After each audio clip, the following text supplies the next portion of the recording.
তো algorithm meaning হচ্ছে কোনো একটা সমস্যা ধাপে ধাপে সম্পন্ন করা, যে কোনো একটা সমস্যা যেটা হচ্ছে ধাপে ধাপে, মানে শুরু করবার পরে, যেমন ধরো এখানে প্রথম অংশটা আছে হচ্ছে যেমন একটা সমীকরণ, প্রথমে যেটা আছে যে y is equal 3x² plus 5x plus 2। তো এটা একটা সমস্যা। তো এটার প্রথমে কি কাজ করতে হবে, শুরু করতে হবে। তারপরে কি এটা কি বোঝায় যে এক্সের কেমন মান বসাইলে ওয়াই মানটা আসবে। যদি এটা সমীকরণ দিয়ে না বলে আমরা অন্যটা চিন্তা করি, যেমন ধরো ত্রিভুজের ক্ষেত্রফল, ঠিক আছে, ত্রিভুজের ক্ষেত্রফলের মধ্যে কি করতে হবে আমাকে, বা কি ঝামেলা, শুরু করব। তারপরে ত্রিভুজের ক্ষেত্রফলের সূত্র কি, যে হাফ ইন্টু ভূমি into square, sorry half into ভূমি ইন্টু উচ্চতা। তার মানে আমাদের কী লাগবে, ভূমি আর উচ্চতা নাও লাগবে। তারপরে ওটা বসাইতে হবে সূত্রে, যে অ্যান্সারটা আসবে সেটা মানে দেখাইতে হবে, তারপরে শেষ করতে হবে। এই যে একটা ব্যাপার, ধাপে ধাপে ক্লিয়ার করা, এটাই হচ্ছে অ্যালগোরিদম। ওকে, আমি শর্টকাটলি বলতেছি। তারপর হচ্ছে ফ্লোচার্ট কোনটা, কারণ আমাদের এত বিস্তারিত এখন দরকার নাই। ফ্লোচার্ট হচ্ছে অ্যালগোরিদমটাকেই আমরা যখন চিত্রের মাধ্যমে প্রকাশ করব, তখন ওটা হচ্ছে আমাদের ফ্লোচার্ট। যেমন আমরা কিছু চিত্র দেখাই দিচ্ছি, এই চিত্রগুলো কাজে লাগবে। যেমন এই চিত্র দিয়ে আমরা ফ্লোচার্টে, এই চিত্র দিয়ে আমরা স্টার্ট এবং এন্ড বা স্টপ করব। এই চিত্র দিয়ে আমরা ইনপুট এবং প্রিন্ট করব। তারপর এই যে চিত্র আছে আমাদের আয়তাকার, এটা দিয়ে আমরা প্রসেস করব, মানে মূল কাজ প্রসেস করব। এই যে একটা ডায়মন্ড সাইন আছে, এটা মূলত আমরা ডায়মন্ড সাইন বলি, সুন্দর হয় না যদিও, এক হাতে করতেছি। তো তো এটা হচ্ছে আমাদের ডিসিশন, আমরা সিদ্ধান্ত নিব বা সিদ্ধান্তমূলক কাজ। এইটা হচ্ছে কানেক্টর, একাধিক চিত্রকে এটার সাথে আমরা মানে এটার মাধ্যমে আরেকজনের সাথে কানেক্ট করব। আর এই যে চিহ্নগুলো আছে, হ্যাঁ, এই চিহ্নগুলো আছে, এই চিহ্নগুলো হচ্ছে মূলত আমাদের অ্যারো বা দিক নির্দেশক, যে আমি কোন দিকে আসলে যাচ্ছি। কারণ ফ্লোচার্টের যে প্রসেসটা আছে সেটা হচ্ছে ওপর দিকে নিচে, বাম থেকে ডানে, অথবা ডান থেকে বামে, বা নিচ থেকে উপরে। সাধারণত আমরা ওপর থেকে নিচেই করব। কোন চিহ্ন, মানে এই যে এই চিহ্নের মাধ্যমে ম্যাক্সিমাম টাইম আমরা করব। পাশাপাশি এইটাও আমাদের কিছু কিছু ক্ষেত্রে কাজে লাগবে। ওকে, তো এইটা ছিল আমাদের অ্যালগোরিদম প্রসেস কোনটা, ধাপে ধাপে সম্পন্ন করা। ফ্লোচার্টের প্রসেস কোনটা, এই যে চিত্রগুলো লাগবে। এবার সি প্রোগ্রামে সিনটেক্সটা একটু দেখানো, এই সি প্রোগ্রাম আসলে লিখতে হয় কীভাবে। সি সি প্রোগ্রাম, এই যে আমরা লিখতেছি hash include stdio.h hash include conio.h main function. এই যে শুরু করলাম, এইটা হচ্ছে সমস্ত সি প্রোগ্রাম স্টার্ট বা শুরু করা। আমরা সমস্ত সি প্রোগ্রাম এইভাবে শুরু করব। তারপর এখানে আরও কিছু কাজ আছে, এটা দেখাবো। ফাইনালি আমরা রিটার্ন 0 এটা দিয়ে শেষ করব, মানে এইটা হচ্ছে এন্ড। মাথা রাখবা, স্টার্ট এবং এন্ড সমস্ত প্রোগ্রামে সেম থাকবে, মাঝখানে কাজ চেঞ্জ হবে। এটা আমি পরে দেখাই দিচ্ছি। তো অ্যালগোরিদম ফ্লোচার্টটা আমি আগে দেখাচ্ছি, যে তোমার যাতে সুবিধা হয়। দেখো, প্রথমেই আমরা যেটা করব, আমি এখানে একের ক খ দিচ্ছি, তোমাকে আমি ছবি তুলে দিয়ে দিব, তাহলে তোমরা প্রশ্ন তুলতে হবে না আমার, ঠিক আছে, যে শর্টকাট হবে। একের ক যে ফর্মেটটা আছে আমাদের, সেটা হচ্ছে একটা সমীকরণ দেওয়া আছে, সমীকরণটা কত। এখন যে কোনো সমীকরণ হতে পারে, তোমাকে জাস্ট সমীকরণটা প্যাটার্নটা বুঝে নিতে হবে, ঠিক আছে। যে কোনো সমীকরণ হইতে পারে, সেটা একটু বড় হইতে পারে, একটু ছোটো হইতে পারে, তবে অত ঝামেলা আমার সমীকরণ ওরা দিবে না, এটা মাথায় রাখবা। অত জটিল সমীকরণ এখানে দিবে না, কারণ এখানে ম্যাথমেটিক্স স্টুডেন্ট নাই। ম্যাক্সিমামই হচ্ছে যারা গণিতে দুর্বল তারাই এখানে আছে। সুতরাং ওদের এত জটিল সমীকরণ দিবে না, লক টক এরকম সমীকরণ এখানে দিবে না, নর্মালি সমীকরণ দিবে, এই যেগুলো তুমি তুলিতেই পারবা, সমস্যা নেই। তো প্রথমে যেটা আমার লাগবে সেটা হচ্ছে অ্যালগোরিদম, আমি এটাকে এল দ্বারা প্রকাশ করতেছি, ঠিক আছে। তো স্টেপ 1, আমরা এটা বাংলা লিখতে পারি, ইংরেজি লিখতে পারি, তবে আমি প্রেফার করবো ইংরেজিতে, কারণ হচ্ছে বাংলায় অনেক লিখতে হয়, ইংরেজিতে কম লিখতে হয়। প্রথমে কী করবো, স্টার্ট, এবং এটা শুরু করতে হবে সব সময়। তারপর স্টেপ 2, একটু ম্যানেজ করে নিও, আমি এক হাতে ধরে রাখছি তো, আর এক হাতে লিখতেছি। স্টেপ 2তে কী হবে, ইনপুট নিব আমরা। এখন ইনপুট নিব হচ্ছে, মাথা রাখবা, এমন কিছু নিব যা চেঞ্জ করা যায়, বা চলকগুলারই ইনপুট নিব আমরা। এখানে খেয়াল করো যে এক্স কিন্তু আমাদের স্বাধীন চলক, ওয়াই কিন্তু অধীন, তার মানে এখানে আমরা ইনপুট নিব কোনটা, এক্সকে। তো ইনপুট হচ্ছে এক্স।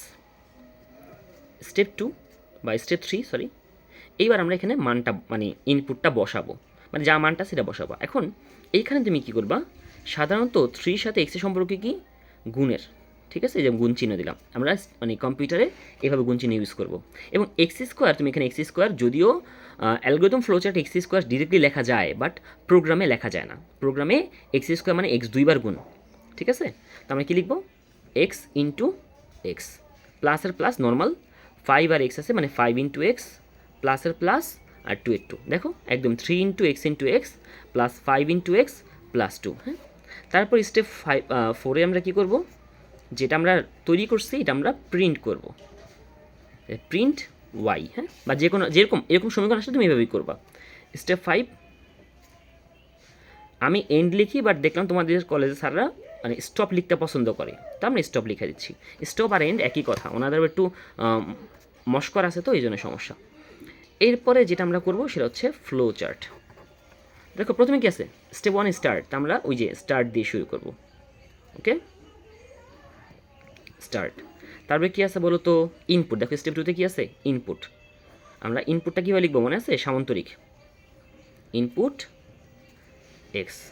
স্টেপ 3-তে কী আছে দেখছো, স্টেপ 3-তে মূল কাজ মানে প্রসেসিং, আমরা এটা কোন চিহ্ন দিব, আয়তাকার চিহ্ন, y is equal 3 into x plus 5 into x, মানে এটা তুমি একটু সুন্দরকে লিখবা, এখানে লেখার কারণে একটু ঝামেলা হচ্ছে। তারপরে এটাকে প্রিন্ট করতে হবে ইনপুটের মতো করেই, আমরা সাইন দেখাইছিলাম যে প্রিন্ট আর ইনপুট একই রকম চিহ্ন দিয়ে প্রকাশ করবো আমরা, প্রিন্ট ওয়াই।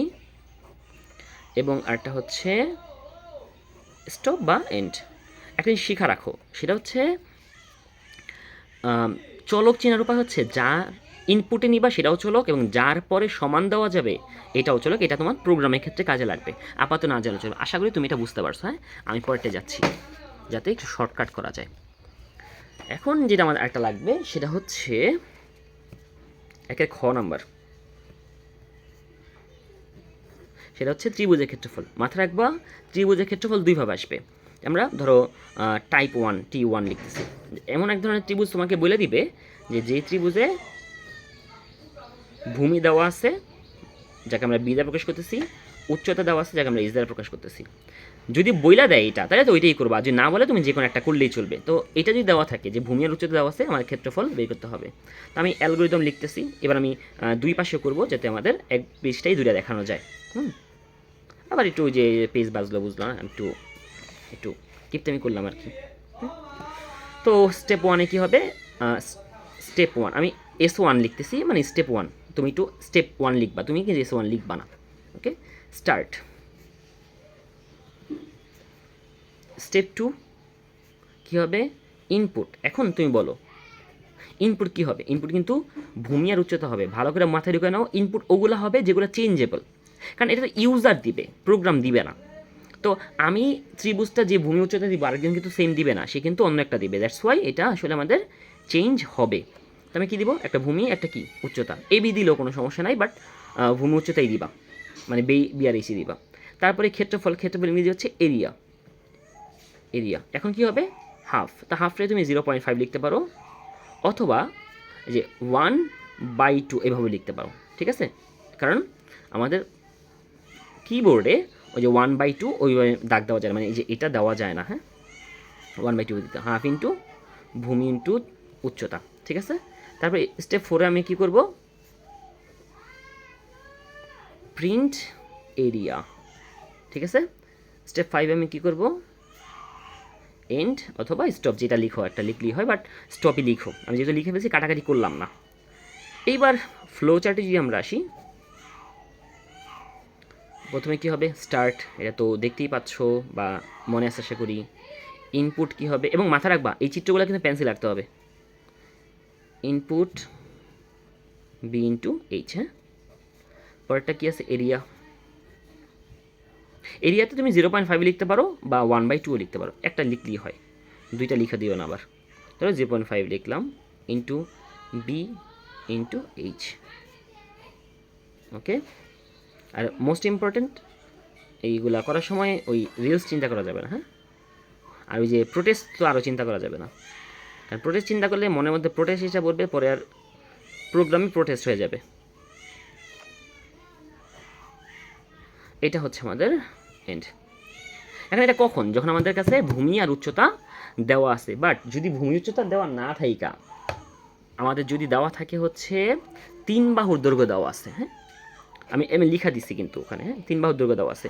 তুমি বৃত্তের ক্ষেত্রফল আশা করি একই প্রসেসে তুমি পারবা, করবা, না পারলে আমাকে দেখাবা, আমি করে দেবো ইনশাল্লাহ, টেনশন নিও না। তো আমি একটা যাচ্ছি টাইপ 2, যেটা হচ্ছে কী আছে, টাইপ 2তে একটা ত্রিভুজের 3টা বাহুই দেওয়া আছে। এবার আমাদের কী করতে হবে? এটা ক্ষেত্রফল বের করতে হবে। প্রথমে আমি অ্যালগরিদমে যাব, কী লিখব? Step 1 start, definitely start. Step 2 কী হবে? ইনপুট। কী করবে বলো তো? ওই যে 3টা বাহুর মান নিবা, দৈর্ঘ্য নিব, এ বি সি। স্টেপ 3তে কী কী হবে? এবার এখন তোমার আশা করি পরিমিতির ফর্মেটটা মনে আছে, যে এরকম থাকলে আমাদের ক্ষেত্রফল কী ছিল মনে আছে? Root over of s into S minus A into S minus B into S minus c. মনে পড়ে? আশা করি মনে আছে, কারণ তোমার মেধা ভালো, ব্রেন ভালো, ইনশাল্লাহ তোমার অবশ্যই মনে থাকবে। তো কী হবে? এস ইন্টু এস মাইনাস এ into S minus B into S minus C. কিন্তু এই যে এস যে আমরা পাইলাম, এসটা আমরা পাইলাম কোথায়? এস কিন্তু আমরা জানি যে সবগুলো বাহুকে যোগ করে 2 দিয়ে ভাগ করা, মানে অর্ধ পরিসীমা। আশা করি মনে আছে। এই কারণে আগেই তোমাকে এসের মানটা বের করে নিতে হবে। কী হবে? A plus B plus C by 2, হ্যাঁ। তারপর স্টেপ 5-এ কী হবে বলো তো? স্টেপ 5-এ হবে প্রিন্ট এরিয়া। স্টেপ 6-এ কী হবে? এন্ড অথবা স্টপ, যেটা দাও, হ্যাঁ। আচ্ছা, এটা নড়তেছে কারণ আমি একাদে ধরে রাখছি, তো এই জন্যে। ফ্লো চার্ট দেখো, স্টার্ট আমরা জানি, ইনপুট এ বি সি, তারপরে কি হবে? এবার কিন্তু এসও কিন্তু আমার প্রসেসিং, কারণ মূল কাজ এর তো কোনো ইনপুট অন্যটায় দেওয়া যাবে না, এই কারণে আমরা ওই মূল কাজের প্রসেসিং অংশটাই দিব। S is equal a plus B plus C by কত? 2। আর এখানে হবে কত? সেম এরিয়া, এটাও কিন্তু প্রসেসিং সাইন এরিয়া, এটা তুমি যা আছে ভিতরে সেম লেখাটা লেখা দিবা। আমি একটু সময় বাঁচানোর জন্য এই কাজটা করলাম, যে তার একটা করানো যায় বা একটু দেওয়া যায়। তো এটা তুমি এন্ড লিখবা, হ্যাঁ। আশা করি তুমি বুঝতে পারছো। তো আমি এদিকে যাচ্ছি না, তুমি কাজ করবা যেটা, সেটা হচ্ছে হোমওয়ার্ক, মানে নিজে ট্রাই করবা হচ্ছে বৃত্তের ক্ষেত্রফলটা ট্রাই করবা। বৃত্তের ক্ষেত্রফল কী ছিল মনে আছে? সূত্র হয়তো বা মনে নাই, আমি লিখে দিলাম, পাই আর স্কোয়ার। ইনপুট নিবা কোনটা? আর, ঠিক আছে, ওকে। তো এইখানে আমাদের 2 নাম্বার আছে ধারার জন্য আমাদের লুপ লাগবে, মানে প্রোগ্রামিং আগে লাগবে, এখানে ধারা আগে করাচ্ছি না। আমি যাচ্ছি হচ্ছে ছোট বড়তে। দেখো, এটা ইম্পর্টেন্ট, আশা করি প্রশ্ন আসতে পারে। 3 নাম্বারে আমি ছবি দিয়ে দিব যে 3 নাম্বারে কী আছে। প্রশ্ন তোমাকে কালকে দিয়েছিলাম, আমি আবার দিয়ে দিব, সমস্যা নেই। দেখো ক নাম্বারে কী আছে, মানে এটা আসলে 2টা সংখ্যার মধ্যে বড় বা ছোট এবং 3টা সংখ্যার মধ্যে বড় বা ছোট, এরকম একটা প্রসেস, ঠিক আছে। তো দেখো আমি 2টা দেখাই দিচ্ছি। 2টি সংখ্যার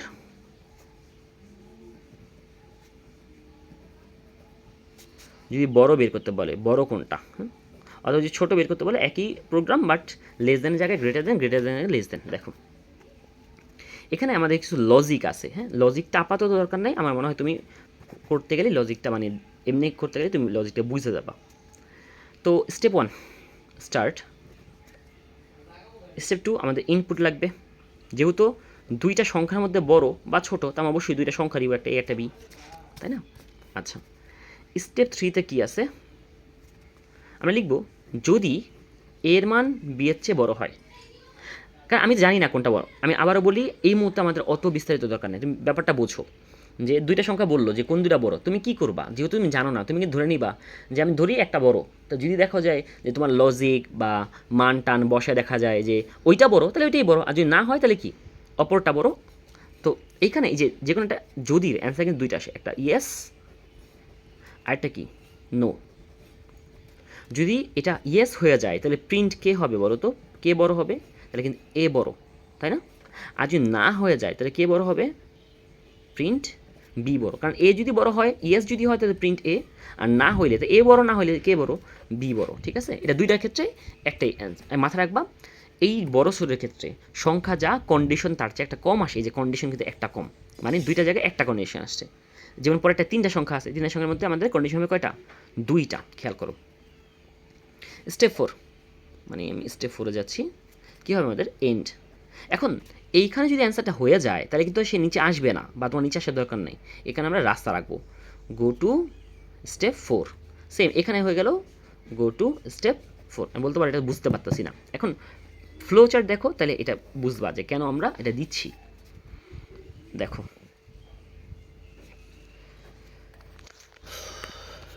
খেয়াল করো, আমরা স্টেপ স্টার্ট লিখলাম,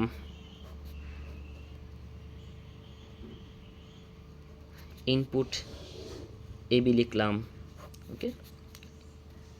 এইবার কন্ডিশন, কন্ডিশন যেন আমাদের ওই যে ডায়মন্ড সাইন বলছিলাম, decision sign, if a is greater than b, তাহলে এটা অ্যান্সার আসবে কিন্তু দুইটা, একটা ইয়েস একটা নো। তো আমি এইদিকে রাখবো ইয়েস, এইদিকে রাখবো নো। যদি ইয়েস হয় তো প্রিন্ট হবে কে? প্রিন্ট এ। যদি নো হয় প্রিন্ট হবে কে? Print B. এখন এন্ড কিন্তু এইখানে আসে, এটা না বুঝলে এবার এটা বুঝবা যে কেন আমি এই যে গো টু স্টেপ 4 আবার লিখছি, কেন বুঝো।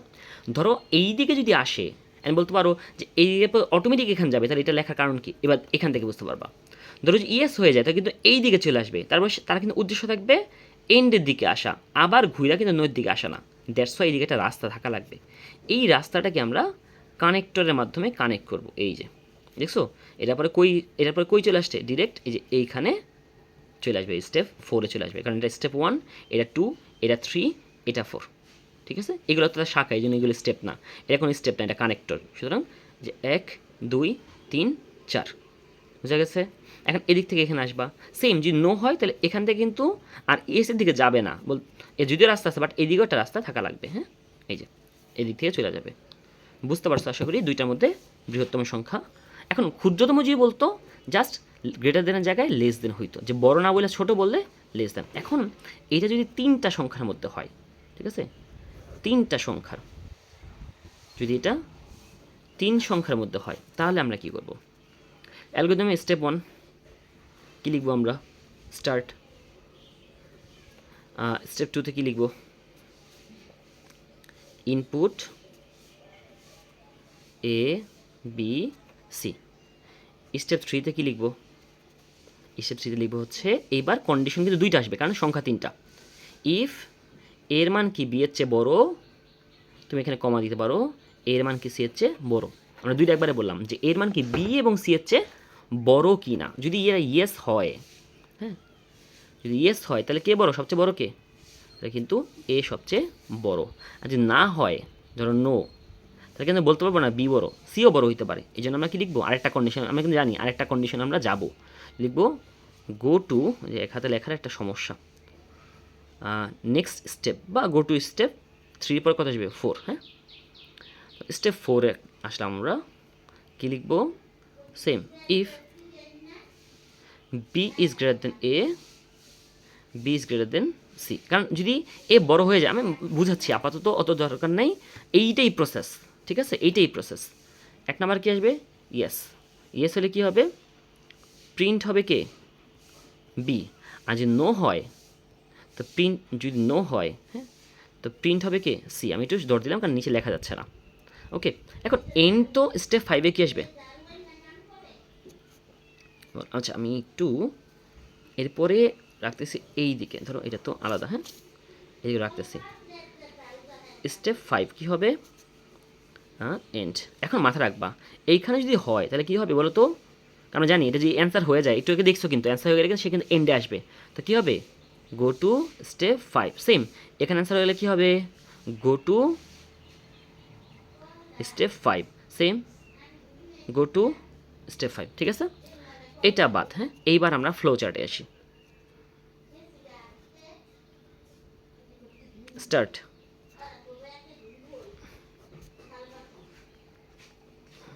Input A B C. ঠিক আছে, এইবার আমরা কন্ডিশনে আসবো। এটা বইয়ের সাথে তোমার দেখতে মিলবে না, ঠিক আছে, কিন্তু এইভাবেই তুমি করবা, এটা ইজি। ঠিক আছে, এভাবে। ওকে, এটা কিন্তু ইয়েস হবে। ঠিক আছে, ইয়েস হইলে কি হবে, ইয়েস হইলে কিন্তু প্রিন্ট এ, হ্যাঁ, প্রিন্ট এ। আর যদি নো হয়, আমরা জানি নো হলে কিন্তু পরের স্টেপে যাব আমরা। ঠিক আছে, নো হলে আমরা আবার কন্ডিশনে যাব। বইয়ে দেখবা এই দিকে আছে, আমি এদিকে দিচ্ছি না, এইদিকে দেখাচ্ছি। যদি বি, একদম দেখে দেখে হুবহু। ঠিক আছে,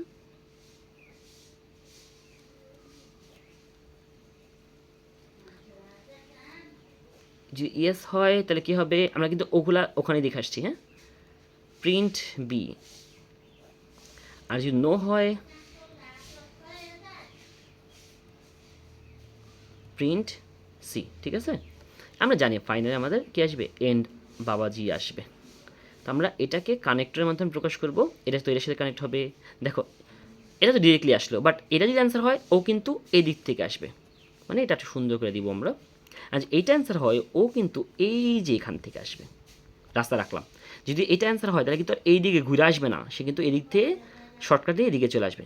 ঠিক আছে, আশা করি তুমি এগুলো বুঝতে পারছো।